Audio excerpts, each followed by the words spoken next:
vamos a dar inicio con la clase de hoy. Ajá. Eh, Voy a pasar lista hasta el final. Bueno. Eh, Si es la la clase semana, 8. ¿mande? Ajá. Que es la clase 8, ya vi. Ajá. Sí, la semana pasada, por ahí, ¿verdad? Les pido una disculpa, no pude estar. Eh, Tuvimos por ahí un pendiente, cosas de la iglesia, ¿verdad? Ajá. Que pues se extendieron más del tiempo que teníamos programado y ya no alcanzamos a llegar a la clase. Pero gracias a Dios que ya estamos acá nuevamente con ustedes y Sí. vamos a dar inicio a la clase de hoy. ¿Recuerdan cuál fue la clase de la semana pasada? Digo, de la antepasada, la última que vimos. Sí, es lo que estábamos viendo ahorita es, el Ajá. tema no es la apariencia, sino la esencia, lo que hace la diferencia. Y el segundo tema es la esencia del mensaje y no la apariencia. Y el 3, tu vida personal, la esencia de tu carácter y tu propósito, fue lo último que vimos. Muy bien. Entonces, haciendo un breve resumen de lo que vimos la semana pasada. Este, bueno, venimos hablando, ¿verdad? Desde la importancia del ambiente, lo que es la parte exterior, y la semana pasada hablamos de la parte interna, ¿verdad? Ajá. Eh, Comparábamos la iglesia como con una cafetería que debe tener tanto la buena apariencia como un buen café, como la iglesia debe tener una buena apariencia y un buen mensaje también, siempre basado en la palabra. Y bueno, el día de hoy vamos a ver un tema. Ya estamos casi por terminar el cuatrimestre, ya estamos en las últimas clases y el tema que vamos a ver hoy se llama Cuando Dios nos da algo, no es para ocultarlo. Cuando Dios nos da algo, no es para ocultarlo. Ese es el tema de esta clase que vamos a ver hoy. Cuando Dios nos da algo, no es para ocultarlo, perdón. Y hablando sobre el objetivo de esta clase de hoy es que vamos a reflexionar un poco sobre cómo Dios a todos nos da diferentes dones, diferentes talentos para usarlos y, y debemos ser fieles en lo que Él nos ha confiado, ¿verdad? Porque Él es el que nos ha dotado, Él es el que nos ha dado esas habilidades, esos dones, esos ministerios. Y hay muchas personas que a veces por el miedo, por la vergüenza, por el temor, ¿verdad? Ocultan eso que Dios les ha dado. Y lo que Dios busca siempre es que eso florezca. Lo veíamos por ahí en la clase de una iglesia que florece y pues una iglesia que florece va a ser lugares, ¿verdad? Va a abrir lugares para que las personas puedan florecer por medio de esos dones, por medio de esos talentos y pues también para que la gente pueda glorificar a Dios a través de nuestras vidas. Cuando una persona, ¿verdad?, ve a alguien servir a Dios, a alguien dar una clase, un mensaje, ministrar alabanza o haciendo algún servicio con excelencia, pues las personas glorifican a Dios por la vida de esa persona y buscamos, ¿verdad?, que por medio de esos dones, ministerios, talentos que Dios nos dé, pues podamos glorificar su nombre. Eh, Dios, ¿verdad? En su grandeza, en su sabiduría, en su amor, Dios nos llena de diversas cosas, ¿verdad? El tema es cuando Dios nos da algo, no es para ocultarlo. Cuando Dios nos da algo, no es para ocultarlo. Y habla precisamente sobre los dones, el ministerio que Dios nos da. Y, y bueno, vamos a ver, déjame ver, son 3 puntos, me parece, sí, 3 puntos que vamos a ver sobre este tema. Y me gustaría que anoten el primer punto de este tema. El primer punto es los dones que Dios nos da no son para ocultarlos. Los dones que Dios nos da no son para ocultarlos. Los dones que Dios nos da no son para ocultarlos. Es el primer punto de esta clase que se llama cuando Dios nos da algo, no es para ocultarlo. Y después de este punto número 1, anoten la cita bíblica de San Mateo 5, del 14 al 16. San Mateo, capítulo 5, del 14 al 16. San Mateo 5, del 14 al 16. Se los voy a leer. Dice, ustedes son la luz del mundo. Una ciudad situada sobre un monte no se puede esconder. Ni se esconde una lámpara y se pone debajo de un cajón, sino sobre el candelero, y alumbra a todos los que están en la casa. Así alumbre vuestra luz delante de los hombres para que vean vuestras buenas obras y glorifiquen a vuestro Padre que está en los cielos. En este pasaje Jesús nos compara como una luz, ¿verdad? Que yo quiero compararla hoy con ese talento y ese don que te ha dado Dios, que muchos ocultan, ¿verdad? Y lo ponen debajo de una caja, debajo de la cama, como dice. Pero esa luz, dice, es para que esté arriba, para que pueda brillar, ¿verdad? Para que todos la puedan ver y entonces, dice, puedan glorificar a Dios por medio de esas obras que ustedes hacen.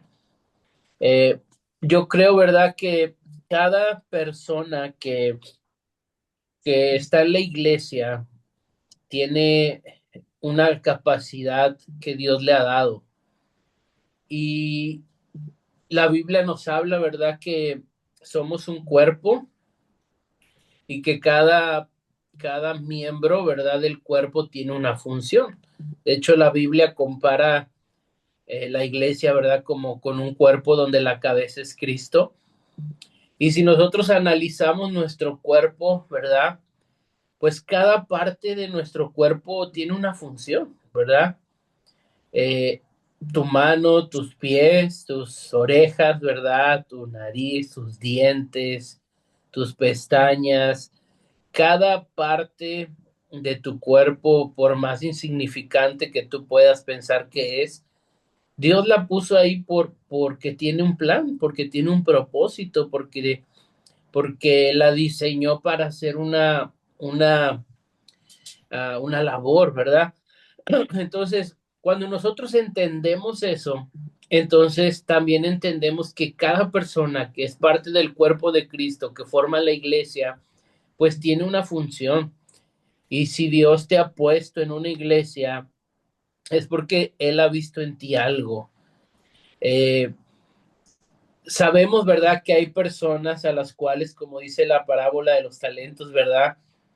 Hay personas a las cuales Dios les dio 1, 2, 10, 15, 20 talentos, ¿verdad? Dependiendo su capacidad. Y eso sí lo podemos entender. Dentro del cuerpo de Cristo no todos tienen la misma capacidad para hacer muchas funciones o muchas cosas. Hay quienes tienen la capacidad de servir en jóvenes y atender una célula y estar en el ministerio de misiones y hacer muchas cosas al mismo tiempo. Hay quienes no tienen esa capacidad y dicen, yo nada más quiero dar clases a los niños y ya, nada más, no me da, ¿verdad? Mi mente, mi habilidad, mi capacidad como para poder estar en muchas áreas, pero hay quienes Dios les ha dado la capacidad de poder servir en muchas áreas dentro del ministerio de la iglesia. Pero todos, ¿verdad? Todos tenemos una capacidad, una labor, porque somos parte del cuerpo, ¿verdad? Y al ser parte del cuerpo hay una función que nosotros debemos hacer. Eh, y es importante que entendamos esto porque hay, hay personas, ¿verdad? Que hoy en día pueden utilizar sus ministerios o más bien sus dones o sus talentos para, pues para, quizás para lo secular, llamémosle, bueno, la palabra secular ¿verdad? No es que sea malo esa palabra, sino fuera de la iglesia y no está mal, ¿verdad? Hay personas que, son muy buenas, a lo mejor en cuanto a diseños, por ejemplo, hay personas que son muy buenas, ¿cómo se me va la palabra? De esas personas que son buenas en diseños de interiores, ¿verdad? Para diseñar, adornar cuartos, casas, hogares. Y hay gente que se dedica a eso, que Dios le ha dado una habilidad muy sorprendente, una visión, ¿verdad? Para poder diseñar una casa y un interior, cambiarlo totalmente y eso a veces podemos usarlo también dentro de la obra de Dios, ¿verdad? Hay personas que les ha dado mucha habilidad de palabra y quizás afuera puedan ser muy buenos vendedores en su trabajo, ¿verdad? O atender muy bien a las personas, pero eso también lo podemos aplicar dentro de la iglesia. Hoy en día hay muchas personas que están viviendo de sus dones, de sus talentos, los cuales han sido dados por Dios, ¿verdad? Dios les ha dado un don y un talento y ese don han sido buenos en su labor, en su trabajo, en su oficio, y hoy en día, ¿verdad? Ellos viven de eso. Pero lo que Dios busca no es tanto eso, porque no está mal, ¿verdad? Que vivas de eso, trabajes de eso, pero lo que Dios también quiere es que eso lo usemos para su reino, ¿verdad? Que ese talento que Dios te ha dado, Dios lo dé para, lo pueda sembrar, ¿verdad? En el ministerio también y en las personas si Dios te ha dado el don de tocar un instrumento o una voz, ¿verdad? Muy buena para cantar, o te ha dado la facilidad de poder compartir, ¿verdad? Predicar en público, hablar en público. Entonces, lo que el enemigo siempre va a buscar en una persona es que esconda ese don, ¿verdad? Esconda ese talento. Y sembrar en el corazón de las personas que a veces no somos buenos para nada, ¿verdad? Porque cuando uno se hace esa pregunta, ¿verdad? Yo les pregunto a ustedes, ¿para qué eres bueno tú? A veces ahí se nos cierra un poco la mente, ¿verdad? Porque decimos, es que ¿para qué soy bueno, verdad? Y no es porque quiera creerme mucho, pero tampoco me quiero creer menos y a veces como que cuando podemos decir para qué son buenos todos, ¿verdad? No, tú eres bueno para esto, pero cuando pensamos para qué soy bueno yo, ¿verdad? O nos da a veces pena responder o a veces pues no creemos que seamos muy buenos en muchas cosas, ¿verdad? El enemigo a veces nos siembra pensamientos de que no, pues no servimos para nada.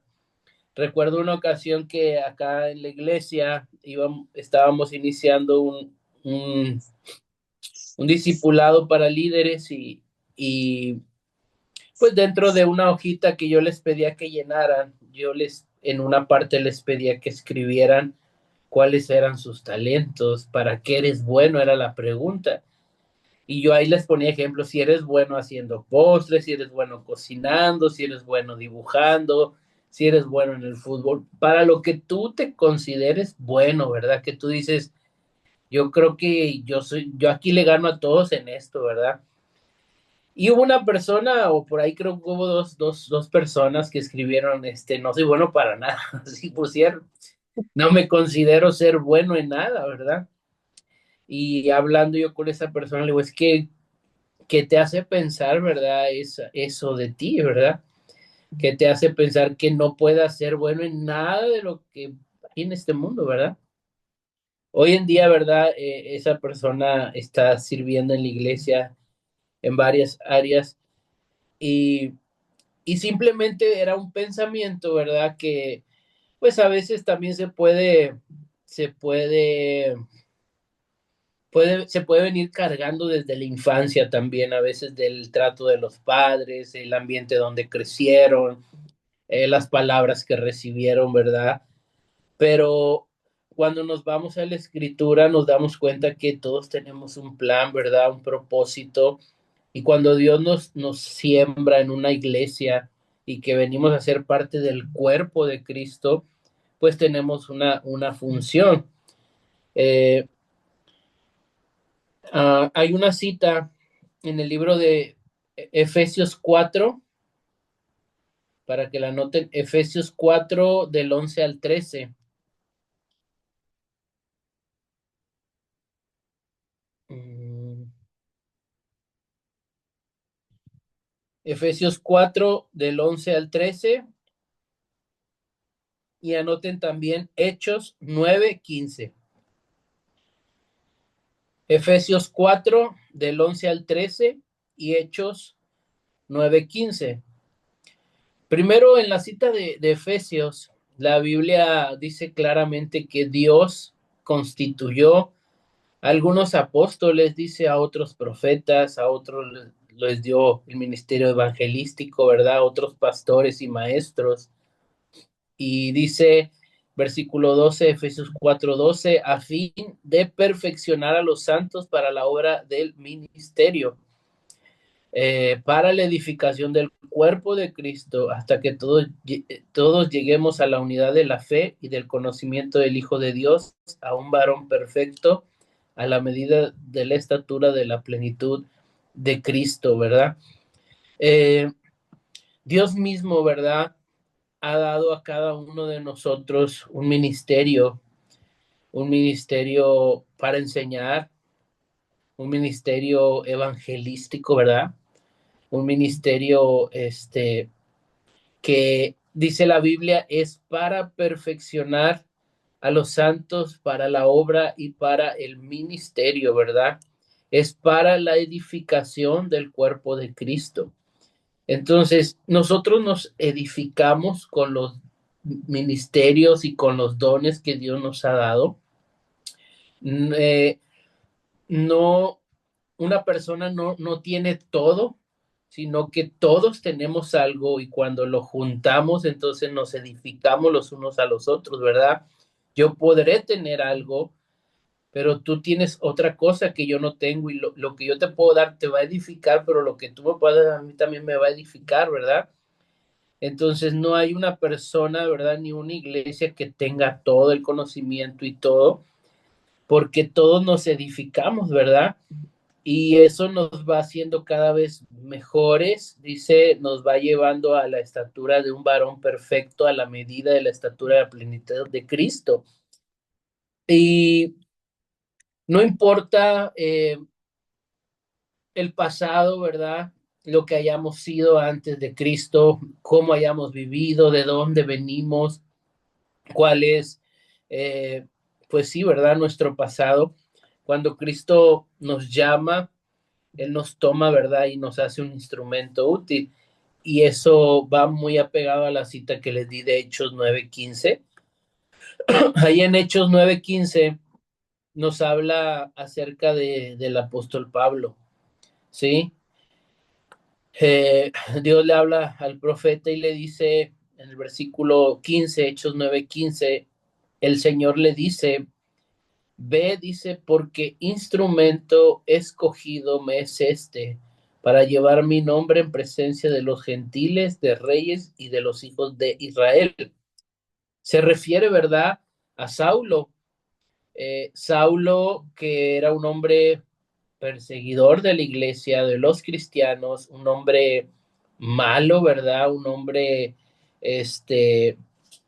pues perverso, porque pues no tenía ese corazón, ¿verdad? Pues bueno, porque atacaba a los cristianos, las mujeres, los hombres, dice, los arrastraba, los encarcelaba, los golpeaba. Y cuando Cristo toca su vida, lo llama instrumento útil, ¿verdad? Y cada uno de nosotros debemos saber que somos un instrumento útil en las manos de Dios. Acá, ¿verdad? Eh, especifica para qué iba a ser ese instrumento. O sea, Pablo le dice, lo quiero para que lleve mi nombre a la presencia de los gentiles, de los reyes, de los hijos de Israel. Pablo se caracterizó, ¿verdad?, por ser un apóstol específicamente que Dios levanta para ir a los gentiles, ¿verdad? A esas personas que muchos judíos creían que la salvación nada más era para los judíos. Muchos judíos no querían a los gentiles, ¿verdad? Ellos decían la salvación es para nosotros y incluso muchos apóstoles en algún momento tenían ese pensamiento también. Y Pablo, ¿verdad? Viene a irse a todas, ¿verdad? En aquellos tiempos pues había iglesias de puros judíos y iglesias y los gentiles pues no los dejaban a veces entrar a las iglesias y Pablo, ¿verdad? Viene a hacer una revolución donde empieza a mezclarlos y a mostrarles que ahora Cristo nos une, ¿verdad? Ya no hay más, dice en un pasaje, ¿verdad? Ya no hay más judío, griego, ya todos somos uno, dice, en Cristo Jesús. Entonces, eh, un hombre, ¿verdad? Que quizás, pues no podía valer para muchos, pero para Cristo sí. Dios nos da esos dones y no es para tenerlos en secreto, ¿verdad? Es para que los usemos para su gloria. Decía el pasaje que leíamos al inicio, la luz no se puede esconder, ¿verdad? Debe ponerse en un lugar donde brille y de la misma manera, pues nosotros tenemos que motivar a los demás, ¿verdad? A que esos dones los puedan poner en práctica la obra de Dios. Y si nosotros tenemos un talento, un ministerio, un don, ¿verdad? Este, pues dejemos esa pena, ¿verdad? Dejemos esa vergüenza, dejemos ese qué dirán, ¿verdad? Y creamos, ¿verdad? Que Dios nos ha capacitado, ¿verdad? Para hacer algo en su obra. Eh, Esto nos lleva al punto número 2, y el punto número 2 es, Dios nunca retira lo que te ha dado. Dios nunca retira los dones que te ha dado, perdón. Dios nunca retira los dones que te ha dado. Y la cita bíblica es Romanos 11:29. Dios nunca te quita, nunca retira los dones que te ha dado.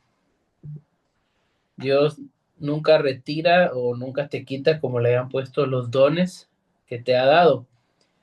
Romanos 11:29 dice, porque los dones y el llamamiento de Dios son irrevocables.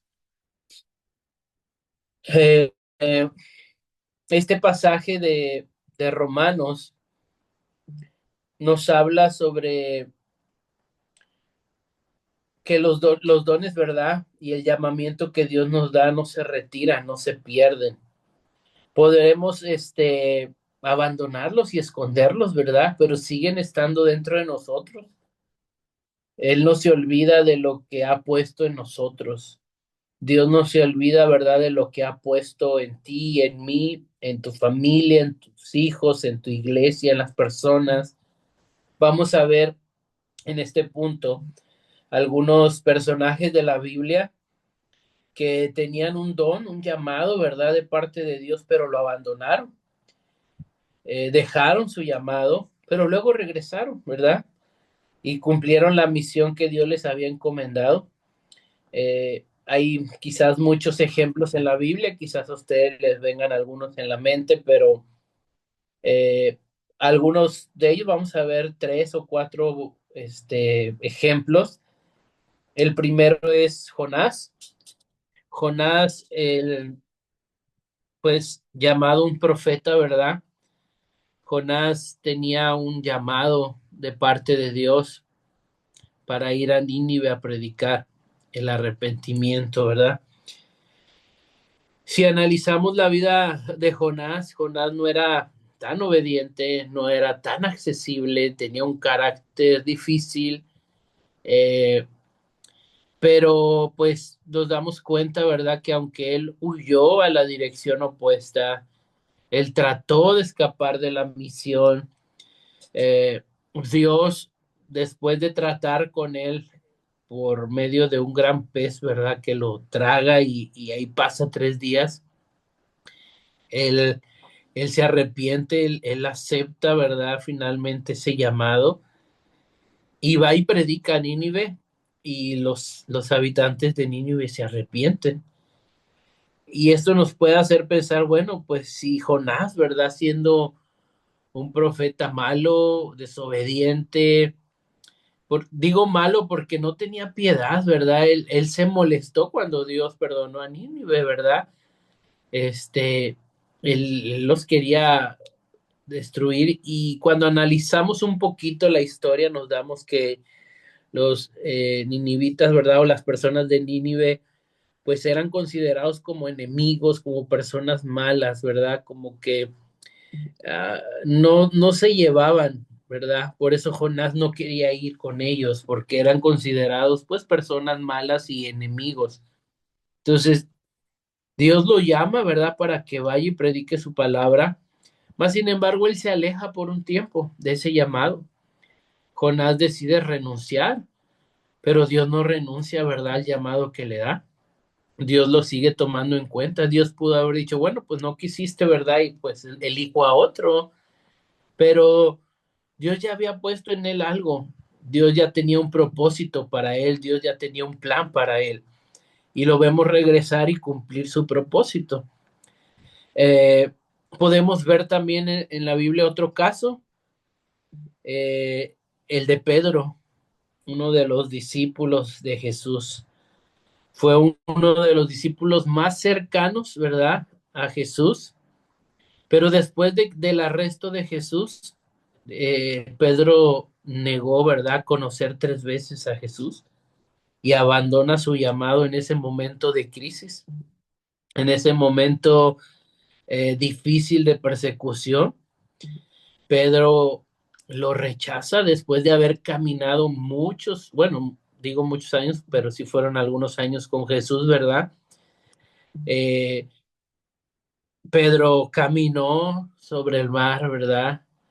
Este, Pedro, vio cómo Jesús sanó a su suegra y vivió muchos milagros personales. Y en el momento de la prueba, ¿verdad? Él decide negar a Jesús, no una vez, sino 3 veces. O sea, eso nos da a entender que fue algo, no pudo haber sido un error, ¿verdad? Fue algo que él decidió en su corazón, porque quizás la primera pudo haber sido a lo mejor, bueno, tengo miedo y lo voy a negar, pero la segunda ya no. Pero fueron 3 veces, ¿verdad? Donde las 3 veces él niega a Jesús, renuncia, ¿verdad?, a ser ese discípulo, renuncia a conocer a Jesús. Pero cuando Jesús viene, ¿verdad?, en la resurrección, Pedro es restaurado. Pedro es redimido y es reafirmado en su llamado. Y es cuando Jesús le dice, Pedro, apacienta mis ovejas, ¿verdad? Y posteriormente, pues se convierte Pedro en un líder clave en la iglesia, que dice la escritura que tanto era su pues poder, ¿verdad? Que Dios le otorgó que bajo la sombra de él los enfermos sanaban, dice la escritura. Vemos a un Pedro totalmente renovado y transformado y, y vemos cómo Dios no cambia, ¿verdad? No cambió por elegir a otro. Y muchas de las veces ese puede ser el pensamiento, eh, de decir, bueno, si yo un día le dije a Dios no, ¿verdad? En mi llamado, quizás Él ya no va a pensar nuevamente en mí, ¿no? Ese llamado Él sigue esperándote, ¿verdad? Él sigue diciendo, ahí está, ¿verdad? No cambió a Jonás por desobedecer y irse a otro lugar. No abandonó ni cambió a Pedro por haberlo negado 3 veces, porque leíamos, ¿verdad? Tanto el llamado, dice Romanos 11:29, y los dones son irrevocables, ¿verdad? Cuando Dios los pone y te los da, están ahí, están ahí, ¿verdad? Para que tú puedas eh, aceptarlos si en algún momento los has rechazado. Eh, pues otro caso, ¿verdad? Otro ejemplo en la Biblia que podemos ver es uh, el del profeta Elías. El profeta Elías, después de una gran victoria que tiene sobre los profetas de Baal en el Monte Carmelo, ¿verdad?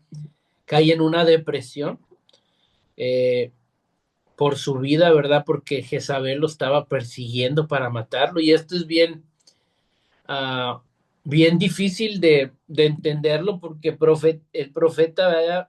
Elías viene de una gran victoria, de, de un acontecimiento, ¿verdad? Donde Dios le muestra que está con él, porque fue una competencia, más o menos, veámoslo así, una competencia entre los profetas de Baal y Elías, donde los profetas de Baal oraban a su Dios, ¿verdad? Oraban y, bueno, esta historia ya quizás la conocen, ¿verdad? Cada quien hizo un altar y los profetas de Baal hicieron un altar para su Dios y el profeta hizo un altar para Jehová, ¿verdad? Y el reto era cada quien tiene que orar y que el primero, ¿verdad? Que caiga fuego en el altar y consuma la ofrenda es el Dios que vamos a adorar.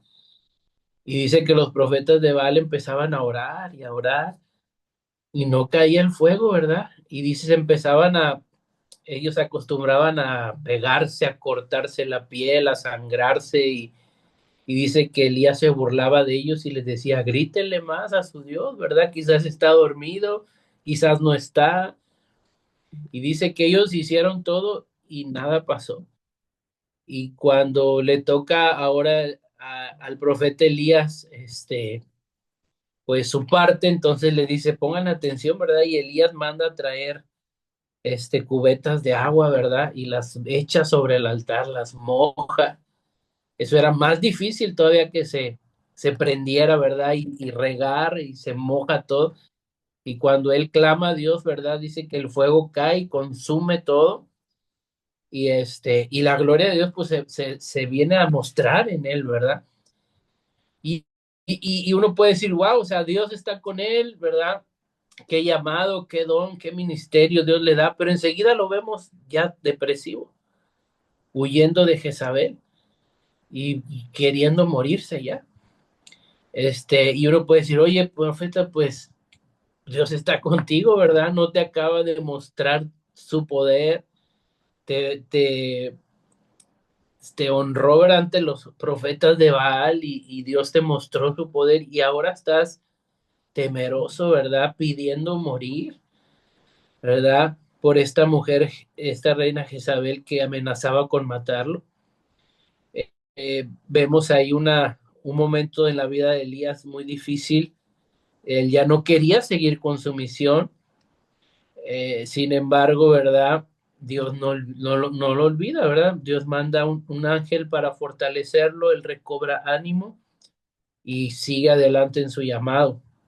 Entonces, eh, nos damos cuenta cómo Dios es muy, muy misericordioso y nos entiende. Y aunque a veces nosotros podamos decirle a Dios no, ¿verdad? Y decirle en este momento, Dios no, Él no es de quitarnos, ¿verdad? Ese ministerio o ese don. Él nos entiende y sabe que somos a veces humanos y tenemos miedo, ¿verdad? Tenemos pena, vergüenza, o hay muchas cosas que a veces te detienen a ti, ¿verdad? Para poder ah, sacar esos dones o ministerios que Dios te ha dado en tu vida, pero podemos ver aquí varios ejemplos. Pues otro se me ocurre, también puede ser Moisés, ¿verdad? Un hombre que huyó de Egipto después de matar a un egipcio y se fue a esconder y Dios lo llama después con la zarza, ¿verdad? Y le dice, ve, y él no quería y no quería y Dios le llama, ve, ¿verdad? A libertar a mi pueblo y al final va, con todo y temor e inseguridades, ¿verdad? Él va y Dios no le quitó su llamado, ¿verdad? Entonces, debemos entender que Dios no cambia de opinión acerca de los dones que te da, a pesar de los errores, a pesar de las dudas, de las circunstancias. Incluso podemos sentir que a veces que le hemos fallado a Dios, pero Dios sigue confiando en nosotros, ¿verdad? A mí me llama mucho la atención lo de Pedro, como a pesar de que Pedro estuvo con Jesús muchos años, después lo niega 3 veces y después Dios le da una palabra bien clave, le dice, Pedro, apacienta mis ovejas, ¿verdad? O sea, le da todavía más confianza, ¿verdad? Le dice, Pedro, yo no me estoy ni acordando que me negaste, ¿verdad? 3 veces, simplemente sigue adelante, ¿verdad? Sigue apacentando, sigue. Y así es Dios, ¿verdad? Dios sigue confiando en ti, en nosotros, en esas habilidades, talentos que son permanentes que Dios te ha dado. Y esto debe motivarnos, ¿verdad? A usarlos sin temor, sabiendo que Dios no nos abandona, ni abandona, ¿verdad? Nuestro llamado. Y esto nos lleva al punto número 3. Y el punto número 3 es, como iglesia, debemos identificar nuestros dones y usarlos para edificar. Como iglesia debemos identificar nuestros dones y usarlos para edificar. Como iglesia debemos identificar nuestros dones y usarlos para edificar. Como iglesia debemos identificar nuestros dones y usarlos para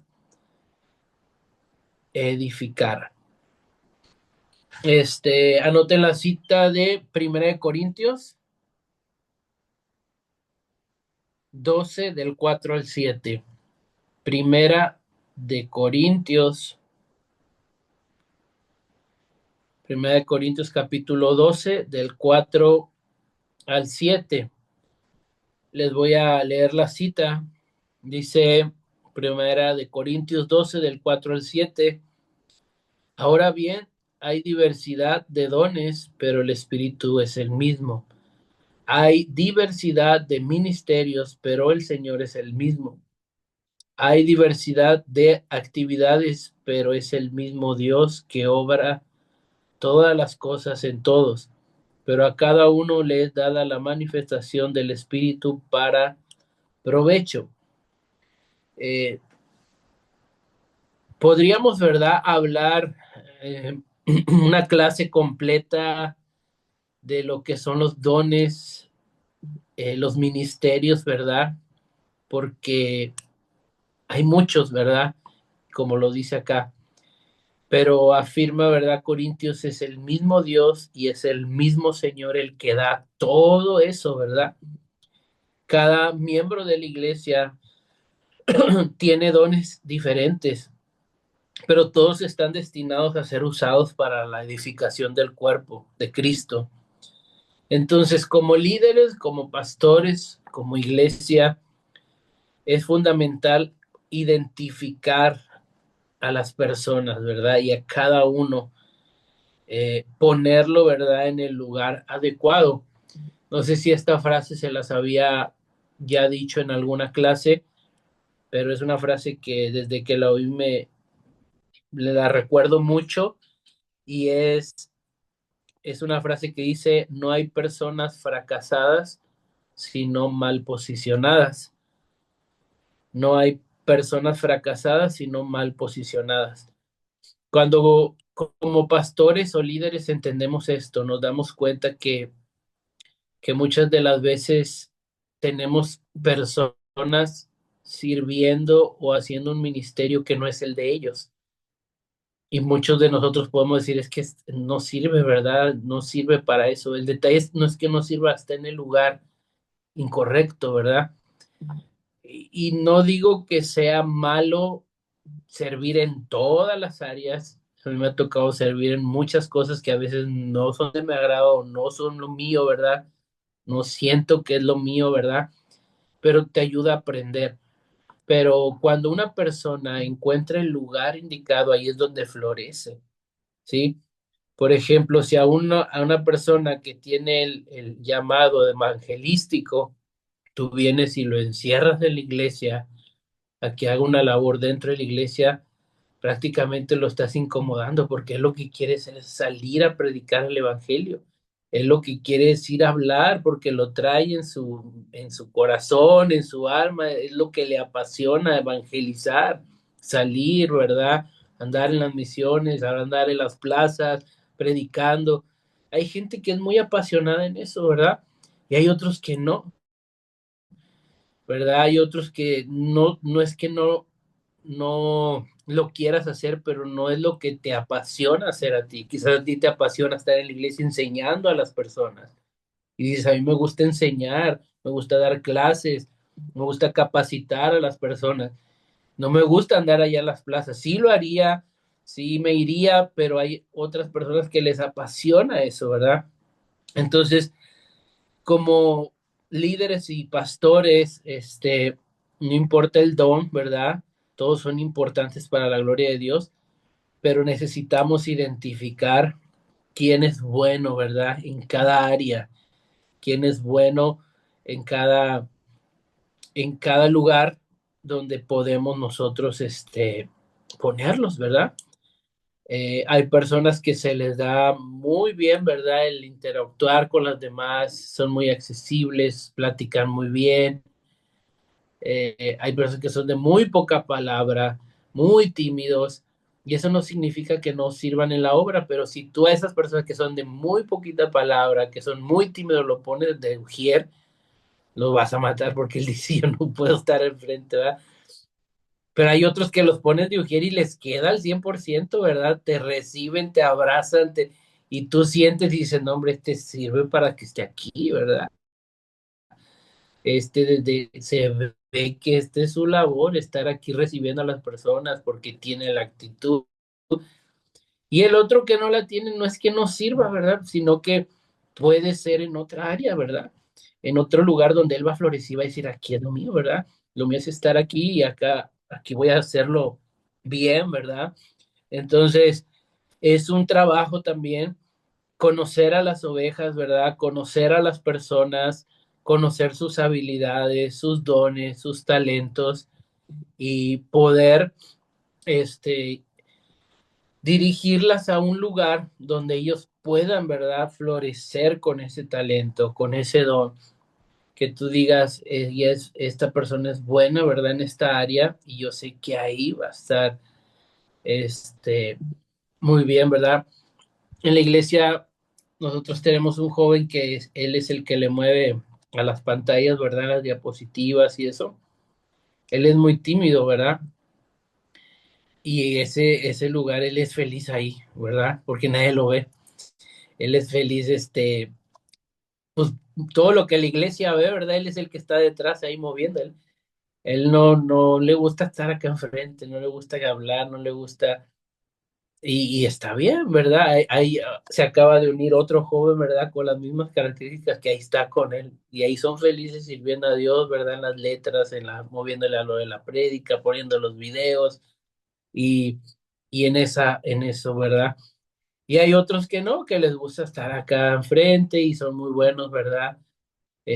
Hablando en la alabanza.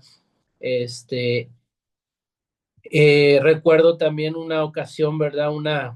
Una hermana que se acercó conmigo y ella me dijo, o sea, pues yo no se me da, ¿verdad? Ni enseñar, ni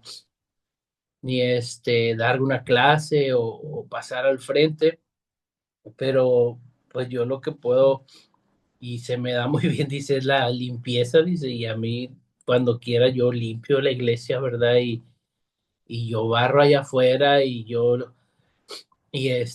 la verdad es algo que hace muy bien, ¿verdad? Que hasta para eso, ¿verdad?